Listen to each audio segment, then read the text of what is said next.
আল্লাহ রাব্বুল আলামিন কেন নারীদেরকে পুরুষের অধীনস্থ করে দিয়েছেন? আল্লাহ রাব্বুল আলামিন কেন পৈতৃক সম্পত্তিতে নারীকে পুরুষদের থেকে কম সম্পত্তি দিয়েছেন?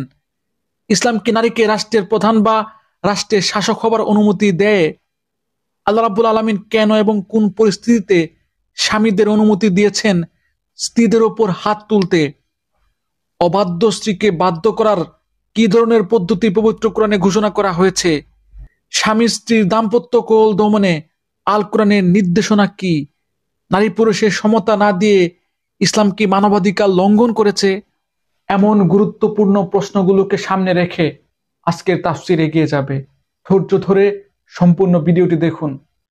আপনি যদি চান কোরআনের আলো, কোরআনের সৌন্দর্য সবার কাছে ছড়িয়ে যাক, তবে ভিডিওতে লাইক দিবেন, কমেন্ট করবেন এবং চ্যানেলটি সাবস্ক্রাইব করে পাশে থাকবেন। স্বাগতম মহাগ্রন্থ আল কোরআনের ধারাবাহিক তাফসীরে। আজকে ইনশাআল্লাহ আমরা পবিত্র কোরআনের সূরা নিসার 32 থেকে 35 নম্বর আয়াত পর্যন্ত আলোচনা করব।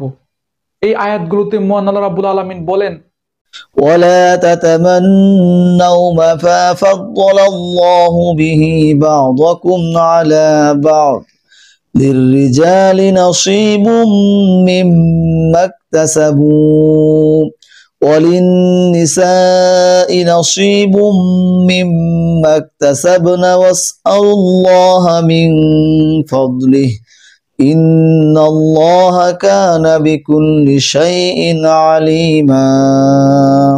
আল্লাহ তাআলা তোমাদের একজনের উপর আরেকজনকে যা কিছু বেশি দান করেছেন তোমরা তা পাওয়ার লালসা করো না।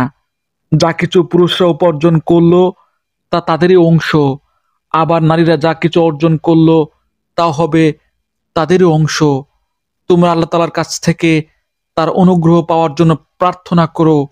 অবশ্যই আল্লাহ তাআলা প্রতিটি বিষয় সম্পর্কে সম্যক ওয়াকিফাল রয়েছেন। ولكل جعلنا موالي مما ترك الوالدان والأقربون والذين قضت أيمانكم فآتوهم نصيبهم إن الله كان على كل شيء شهيدا।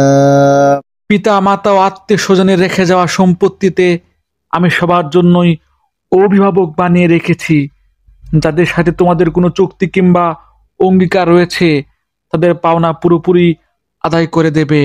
আল্লাহ তাআলা অবশ্যই প্রতিটি বিষয়ের উপর সাক্ষী হয়ে আছেন।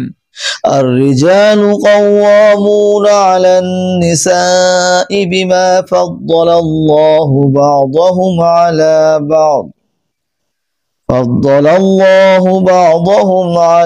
بعض وبما أنفقوا من أموالهم فالصالحات قانتات حافظات للغيب بما حفظ الله والتي تخافون نشوزهن فعظوهن واهجروهن في المضاجع واضربوهن فإن أطعنكم فلا تبغوا عليهن سبيلا إن الله كان عليا كبيرا। পুরুষরা হচ্ছে নারীদের ওপর অভিভাবক বা কর্তৃত্বশীল, কারণ আল্লাহ তাআলা এদের এক একজনকে আরেকজনের উপর বিশেষ মর্যাদা প্রদান করেছেন। পুরুষদের এই মর্যাদার একটি বিশেষ কারণ হচ্ছে প্রধানত তারাই দাম্পত্য জীবনের জন্য নিজেদের অর্থ সম্পদ ব্যয় করে। অতএব সতী সাধ্বী নারী হবে একান্ত অনুগত।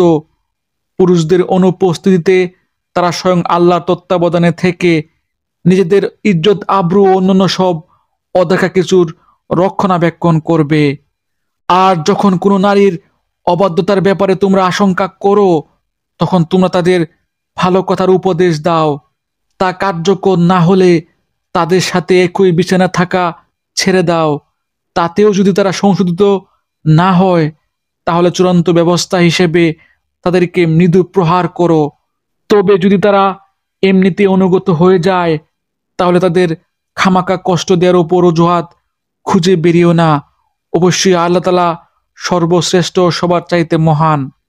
وإن خفتم شقاق بينهما فابعثوا حكما من أهله وحكما من أهلها إن يريدا إصلاحا يوفق الله بينهما إن الله كان عليما خبيرا আর যদি তাদের স্বামী স্ত্রী এ দুজনের মাঝে বিচ্ছেদের আশঙ্কা দেখা দেয় তাহলে তার পক্ষ থেকে একজন সালিশ এবং স্ত্রীর পক্ষ থেকে একজন সালিশ নিযুক্ত করো।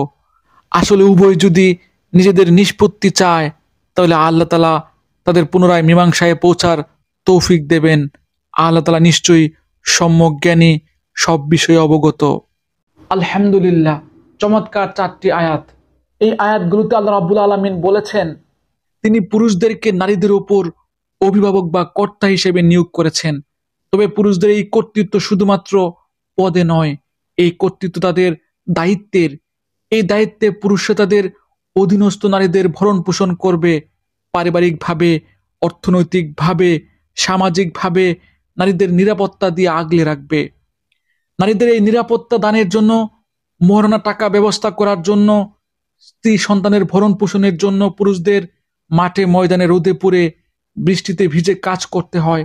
অনেক সময় জিহাদের ময়দানেও জীবন বাজি রাখতে হয়। আল্লাহর বিধান মতে নারীরা ঘর সামলাবে আর পুরুষরা বাহির সামলাবে।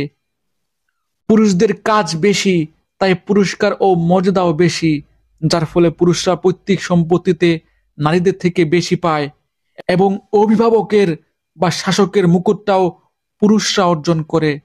পুরুষদের এই কর্তৃত্ব যে সকল নারীরা মানবে না, বরং বিদ্রোহ করে স্বামীদের অবাধ্য হয়ে সংসারে অশান্তি সৃষ্টি করবে এবং আল্লাহর নাফরমানি কাজে জড়াবে, তাদের দমনে আল্লাহ রাব্বুল আলামিন আমাদের আলোচ্য আয়াতগুলোতে 4টি পদ্ধতি বলে দিয়েছেন। 1, অবাধ্য নারীদেরকে স্বামীরা উত্তম উপদেশ দেবে, পরকাল, জান্নাত, জাহান্নামের ভয় দেখাবে, সংসারে শান্তি শৃঙ্খলার গুরুত্ব বুঝাবে, পাশাপাশি সংসার ভেঙে গেলে কি কি বিপদ আসে তার প্রতিচ্ছবিও তুলে ধরবে। 2, উপদেশ কাজ না হলে অবাধ্য স্ত্রীকে নিজ বিছানা থেকে নামিয়ে দেবে, অর্থাৎ তার সাথে শারীরিক সম্পর্ক বর্জন করতে হবে। 3, তাতেও যদি নারী সংশোধিত না হয় তাহলে চূড়ান্ত ব্যবস্থা হিসেবে তাদের ভারসাম্য রেখে প্রহার করতে হবে।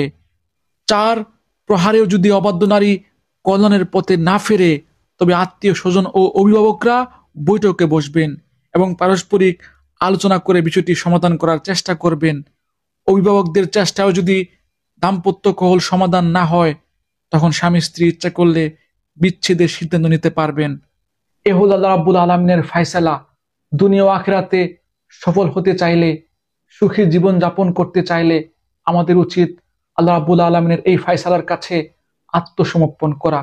আল্লাহ রাব্বুল আলামিন আমাকে সহ আপনাদের সবাইকে দাম্পত্য জীবনে সুখী হবার, ভালো থাকার তৌফিক দান করুন। এই প্রত্যাশা এখানে শেষ করছি। ধন্যবাদ।